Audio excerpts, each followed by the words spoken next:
Nuestra alma es un centro de sensibilidad único, una parte esencial de nuestro ser que responde de manera inmediata a las vibraciones y energías del mundo que nos rodea. Nuestra alma absorbe lo que encuentra, intentando distinguir entre lo que es puro y lo que es impuro, y por ello debemos de tener especial cuidado en lo que permitimos que entre en ella. Cuando cuidamos su delicado equilibrio, nos damos la oportunidad de vivir en armonía con nosotros mismos y con el universo. Mantener esta pureza no se hace haciendo nada, sino más bien con un esfuerzo que requiere atención constante y la intención de elegir aquello que la fortalezca y la eleve por encima de las impurezas de la vida cotidiana. La mentira y la oscuridad son fuerzas insidiosas que trabajan en silencio. Estas energías negativas no solo contaminan nuestra percepción, sino que también siembran dudas, miedos y resentimientos que pueden enraizarse profundamente. Cada vez que cedemos a la mentira, permitimos que un velo cubra nuestra luz interior, alejándonos de la claridad y la verdad que son esenciales para nuestra paz interior. La mentira parece ofrecer comodidad momentánea, pero en realidad deja una cicatriz en el alma, debilitándola. La vida se presenta como una balanza, un delicado equilibrio que inclinamos con cada decisión que tomamos. Empujar hacia lo que es correcto no siempre es el camino más fácil, pero es el único que nos permite mantenernos en armonía con nuestra alma y con el universo que nos rodea. Hacer lo correcto a menudo significa ir en contra de la corriente, desafiar lo cómodo y enfrentarnos a las fuerzas que intentan arrastrarnos hacia el caos y la indiferencia. La balanza se inclina constantemente y cada acción que tomamos, por pequeña que parezca, tiene un impacto significativo en su equilibrio.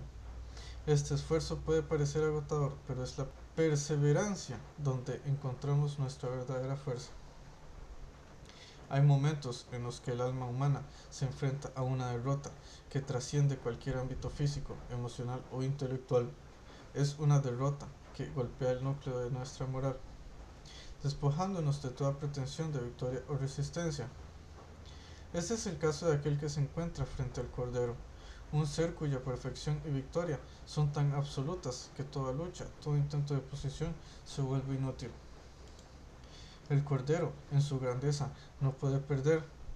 Su naturaleza es la esencia misma de lo divino, de la justicia perfecta, de la verdad inmutable.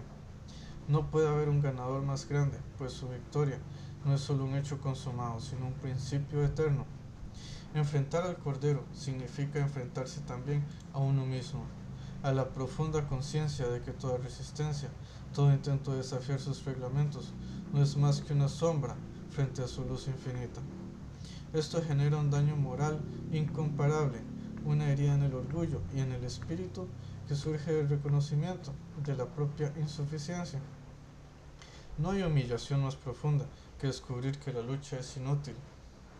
Esta realización puede llevar al alma humana a un estado de desesperación, un deseo renovado de pelear, de reafirmar su autonomía frente al Cordero.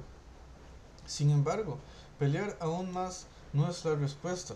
La pelea solo perpetúa el sufrimiento, avivando un fuego que se consume sin propósito.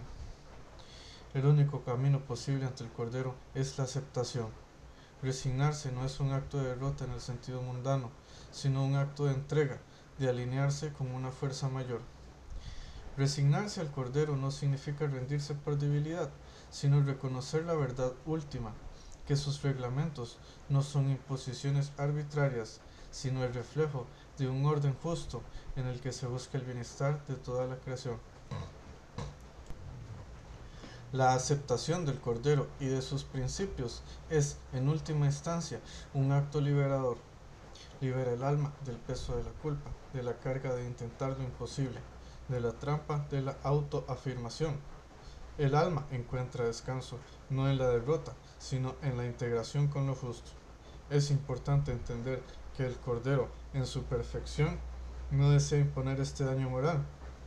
No busca humillar ni someter, sino guiar. El Cordero desea que aquellos que se enfrentan a su verdad no se vean afectados moralmente, que no carguen con la desesperación, que no carguen con el resentimiento moral que surge de una derrota. que aquellos que pierden encuentren paz en su victoria, que comprendan que su triunfo no es para ensalzar su gloria personal, sino para instaurar justicia. Resignarse al Cordero es, en última instancia, un acto de humildad que permite al alma descansar de su lucha interminable, encontrar refugio en lo eterno.